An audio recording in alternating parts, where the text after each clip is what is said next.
What's up, everyone? Welcome back to Better Biomed. Today is going to be another repair video where I'm going to show you guys how to fix buttons.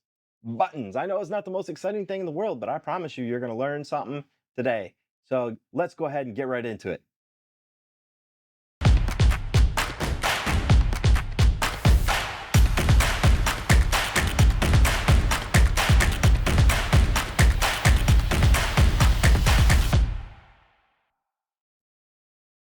All right, guys, what I have here is a collection of different buttons, and I've got solutions to repair almost every single one of these. Now, we have some physical buttons, which are actual components that are soldered to the board. We have rubber push buttons. Rubber push buttons. That's where you have a silicone outer piece and you have a domed shaped rubber button. When you depress it, a little contact pad pops down and shorts out the pads right here. See up close and personal the contact pads that I was talking about right there. See how they're four little pieces?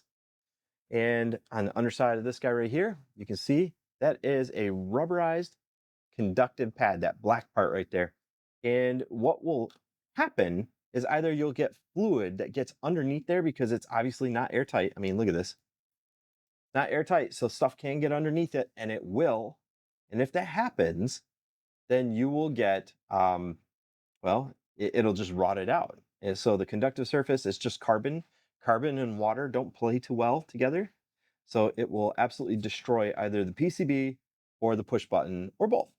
Now, the first thing I would tell anybody is as soon as you pull something apart and you got a problem, start out with one of my favorite products that is isopropyl, 99% isopropyl alcohol. I can't even say the word anymore. 99% isopropyl alcohol. And that's because this guy right here will find that water, it attaches to it, and it pulls it out of those submersive areas. And it kind of containerizes the water. So it's used for drying out electronics. And because it's 99% isopropyl, it doesn't leave behind any residues and it magically evaporates into thin air. Fantastic product. Very inexpensive too. It's only like a couple bucks for a bottle. So saturate your stuff and clean it with Q-tips, cotton swabs, and then try to diagnose the problem. Now, what you will often find is if you have liquid damage, this right here will be rotted out. There's no other way around it. It just rots itself out a little bit, to which we have a product that I can repair that with, all right?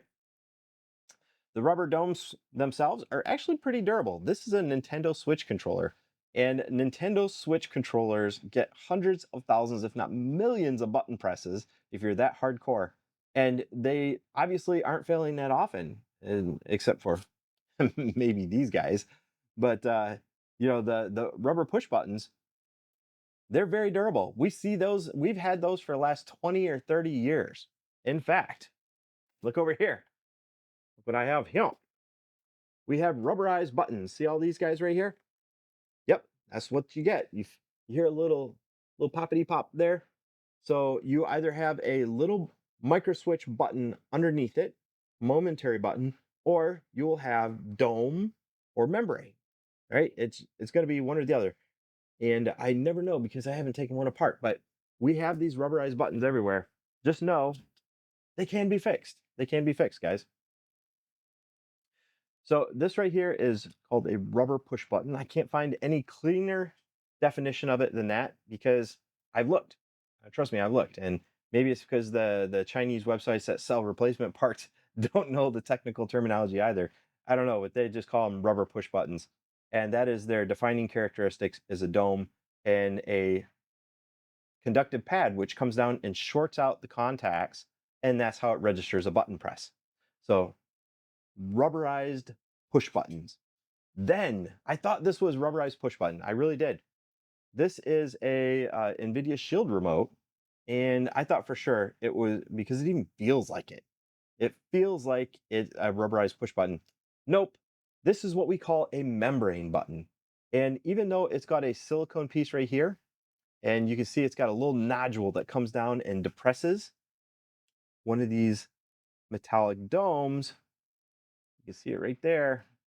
This is called a membrane button. And a membrane button, it's a very simple structure. In fact, tell you what, let's see if I can peel this back. right here. How about this corner? There we go. And you can see underneath it, we have a center contact post and we have an outer ring that's your common. And when you depress it, it pops down and it shorts those two together. Ta-da! And it registers a button press. So these guys right here, membrane buttons, are all over the place. Generally, when I see membrane buttons, I think cheaper electronics. This right here is a remote control that uses membrane buttons, right? And you can see, you can even feel it. They always feel cheap, don't they? Normally, when you have soft buttons like underneath the display, those are almost always membrane buttons. And what happens with membrane over time? They always break. And that is because what you're doing is you're stressing the polymer of the overlay. So underneath this is this right here. And when you depress this, you're actually manipulating the plastic here around the edge of the button. And especially if it's in direct UV light, like UV sterilizing lights or anything like that, you are accelerating the deterioration of this plastic right here. Guaranteed. You're going to have cracks right here on the surface overlay. Sometimes you can get replacement overlays, sometimes not. And if it's not, then best you can do is maybe do a clear coat on the outside of maybe something like Gorilla Tape. I've seen it, but I mean, if it works, right? But anyway, these right here are membrane buttons. They are very characteristic of cheaper electronics. However, we have them all over the place in medical electronics because everybody likes to save a buck. I am a firm believer in rubberized push buttons. Firm, because these guys right here just handle themselves quite well over time. But these ones right here, if there's any fluid that gets in here, now these are all covered and they're located, which means they're trapped so that they can't move by a clear overlay. See this? There's like a piece of plastic that comes down and holds all these buttons exactly where you want them. And then on top of this guy, right? So if I need to repair this, then what I'm going to do is I'm going to heat this guy up. I'm going to grab onto it with tweezers at the corner and I'm going to heat it up. Heat is the magical solution for membrane buttons. Even on this overlay right here, if I want to get underneath it and troubleshoot, which I've had to do on many devices, then what you do is you will push up the corner a little bit with a heat gun, get it nice and warm up that adhesive to at least like 120, 130 degrees Fahrenheit. And then you apply even pressure and lift it while you're running the heat gun back and forth across it and lifting up. And just don't stress it, okay? Just nice even pulls while you're heating it up. That adhesive will warm up and it'll give up the ghost, all right? And you'll be in like sin, right? So expect this. When you lift up this overlay, these little domes are going to fly everywhere. It happens to us all. And there is a solution to repairing these metal domes. I've got it right over here. It's a cool product and I'm very interested. I'm going to do a video following this um, where I have a electronic piano. The power button is one of these rubberized push buttons and it will not shut off now. It won't shut off. So the push button is clearly defective because other words it wouldn't have been turned on, right? So we're going to go in, we're going to replace that. We're going to change it out step by step. So this is just a general overview, guys. So that is the two main types. So we got rubber push buttons, which are these. We've got membranes, which are these.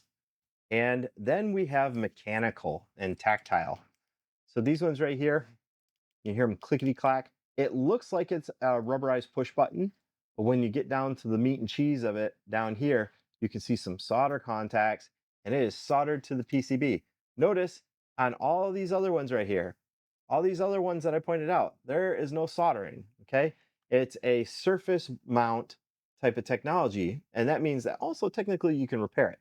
Now, when you get into soldering, now you're getting into mechanical buttons and switches, and they maybe are maybe a little more repairable, maybe not.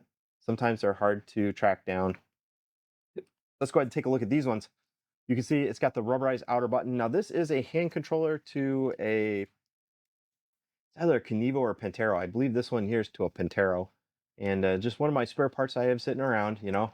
But you see these push buttons down here. The physical button is right down here at the bottom. See that? So this right here is just an interface. That's all it is. So the part that breaks is going to be down here, to which then we just desolder them, change them out. I don't know, easy, right? So let's go in and let's talk about the different things that we can do to repair these buttons. So the first product I want to share with you guys is this stuff called Kycoat 44. Interesting product, been around for decades. I can remember seeing this stuff back when I was in entry-level biomed, working on other types of electronics. And it's got this silver carbon metallic paint. It comes with cleaning brushes and some detail paint brushes. See those long tapered, and they're cut with a piece of cotton at the very tip. Yeah, you see them right there? So it looks like a Q-tip, but it's actually got a little tiny piece of cotton wound around the tip. And that is because when you are getting in here and you're looking at some of these buttons, look at the detail. Okay, let's take a look at this guy right here. So see the 4 contact patches right here? Those are 4 different contact patches that are shorted out when that button is depressed. I'm not saying that they're all contact surfaces, but maybe they are. And if they are, then you better believe you got to make sure that they're all in good condition and make sure that they're all shorted out evenly. That's the thing about these buttons. These buttons are pressed directly down buttons. And what normally happens is when the user comes in and they depress a button, they'll approach it at an angle. And now that button is sliding side by side and it's abrading the surface of the button and or the PCB, and that causes accelerated wear and tear at the bottom of the buttons. So what you'll do is you'll see some of this right here. It'll be tapered or part of the button will be missing. I've seen it. It's just missing because so many people have been pushing it really hard.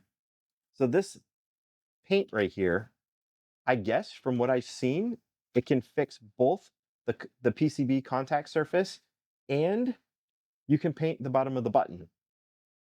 Obviously, you should let those dry completely before you assemble it because as you can see, these components right here, you want those to maintain the separation. And that's what makes it a button, right? So if you paint that and you short that all together with your paint, well, congratulations, that button is fully depressed all the time. Now, there are some methods to repairing these using like tape. So you can put down some clear plastic tape and just paint like one side at a time. Now that, in my book, would be way easier than trying to sit there with that needle and trying to define what's this sector and that sector, etc.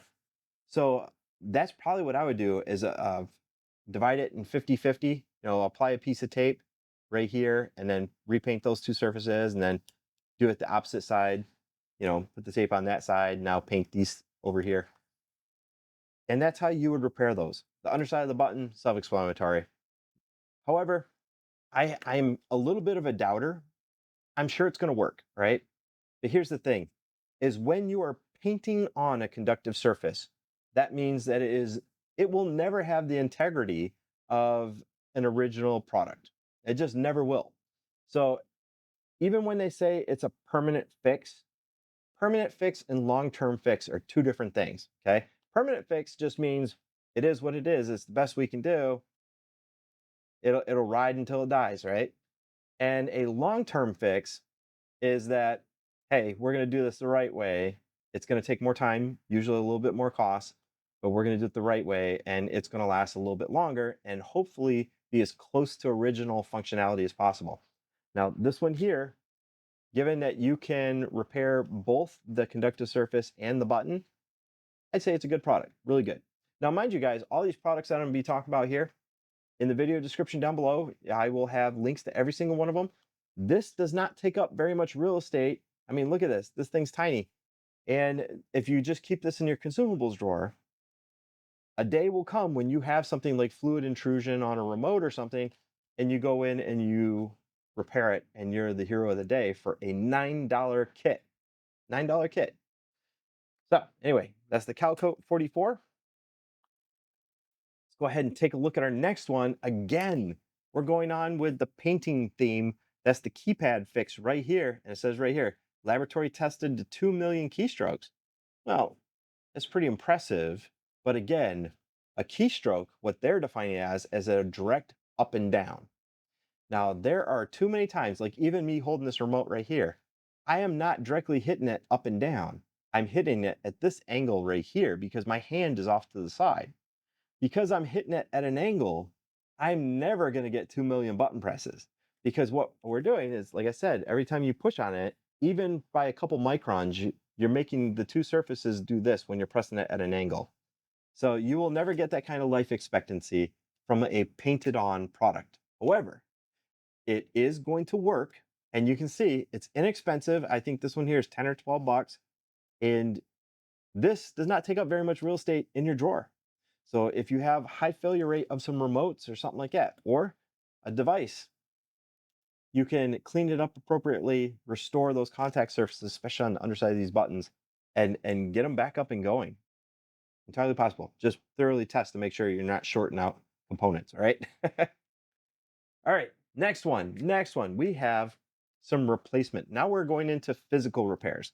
Okay. So painted on in my book is not a physical repair, it's a topical repair, right?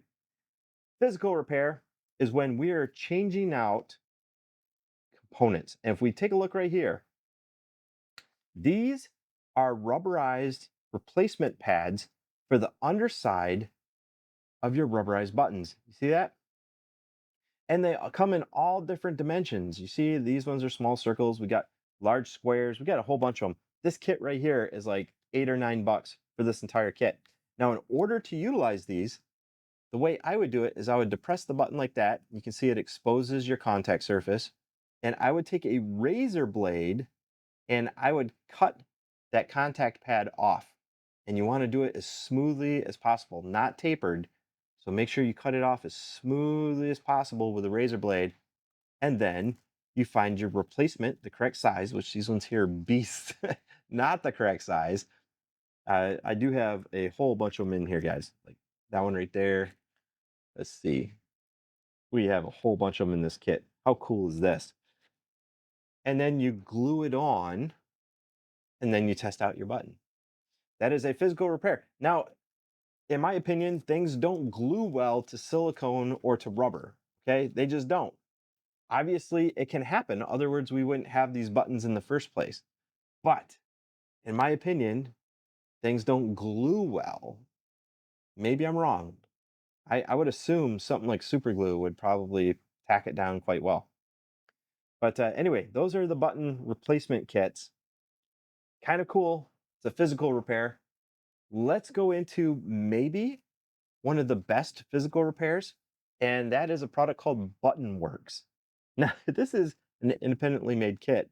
I got this cool little thing right here from Ben, who manufactures these right here in America. And this product right here, in my opinion, can be used for membranes, these metallic discs, or for these guys right here, if you got defective buttons on the underside. And what this consists of is these are little decals. And what you would do is you find the correct one for the size that you need, and then you cut it out and you see this outer ring right here. This outer ring is adhesive. So what you would do is you adhere it to the PCB and you peel off that outer ring, stick it down, and there is a tiny little gap between this and this. And when you depress that button, you're actually making this impact that and it's conducting. So it would lay just like that underneath your button. The cool thing about these kits is that they come with a variety of different conductive pads. We've got some long ones. Those are pretty cool. We've got these larger ones. We've got some ovals. And this is the smallest kit he makes. He makes some big kits. And I thought for $9, this is one of the coolest sets that I could possibly have. It's very user friendly, very easy, probably very fast to replace. Even on these ones here, you get these membrane buttons, right? It's a dome, and when you short it out, so what you would then do is take one of these, get rid of the old metal disc, because sometimes those metal discs get corrosion underneath them. You can get rid of that metal disc, and then you stick this guy down in its stead, and then when that nodule is depressed, by that silicone, you're also closing that connection. How cool is that? It's just a little thin film, and you got so many repair options on this one kit. So anyway, that is the Button Works kit. Shout out to Ben, man. What a cool kit. And here's the best part. Not only is it inexpensive, look at that. This guy can sit in my consumables drawer. It stays clean, takes up almost no real estate whatsoever. Not that any of these really do. But this guy right here is such a cool emergency kit for field technicians, people that are on the road, or let's say you got something simple like this remote right here. This remote's like $30 or $40 to replace it. I could just replace the contact surfaces. Maybe I had a dome that boogered off or got damaged or corroded. I just clean the surface, put the conductive pad over top, adhere it really well, assemble the remote back together, and you are good to go. Anyway, guys, this is just a quick video showing you some repair options. We have these types of buttons all throughout the medical industry and all throughout the tech industry in general, man. And I just want you to know that if you have a problem with one of these type of surfaces, you don't have to throw it out. There's always the option of repairing it, especially when it's going to be expensive or put a device out of service. That's detrimental. Now, I do want you to know that as with any button repair, you need to thoroughly test it to make sure that it doesn't inadvertently short without you intending it on shorten. And that is any type of button repair, even the ones that you have to solder in. You need to thoroughly test them, put them through hell before you put them back in service, because the worst thing in the world is a button that shorts itself unintentionally, causes something to move, causes something to activate, maybe could hurt somebody. Think about that. That's why when it comes to things like remotes, it's kind of a dead giveaway, right? TV remotes and stuff, nobody's going to get hurt. It's an easy solution for something like a remote like this, even something like this. All it's doing is moving an optic. But remotes are really the key here because that's where you can find most of these. Now, I want to show you guys something. You probably didn't realize that we also had the same rubberized push buttons right here on your multimeters. And these guys get put through hell. They get liquid damage. Sometimes they get temperature damage, like they're sitting in your hot car and those buttons aren't working the way they used to. This video is to let you know that we don't have to throw products like this out anymore. You can repair them, right? Guys, I can keep going all day long. Look at this. We got push buttons on the top right here. Same exact thing. If this button here is a little glitchy, it's maybe double activating or you have to push it really hard. The key evidence that a button's becoming defective is when you notice, like, especially the nurses. God, why do these people do this? They will take things like ink pens and you'll see like there'll be like a rubber spot like this where you can see that they're always hitting it with an ink pen. Who's the idiot that thought that hitting a button with an ink pen is a good idea?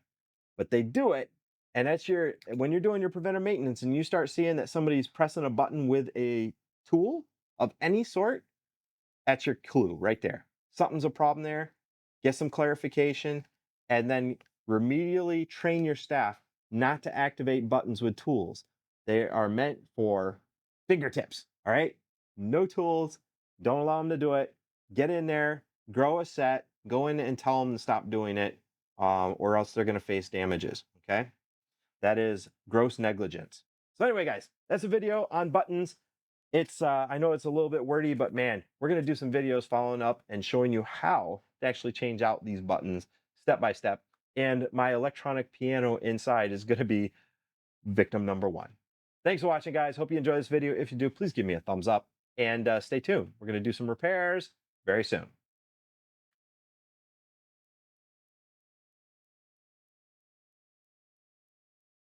If you enjoyed this video, don't forget to give it a thumbs up and subscribe for more content. I'd love to hear your thoughts, so drop a comment below with what you'd like to see in future videos.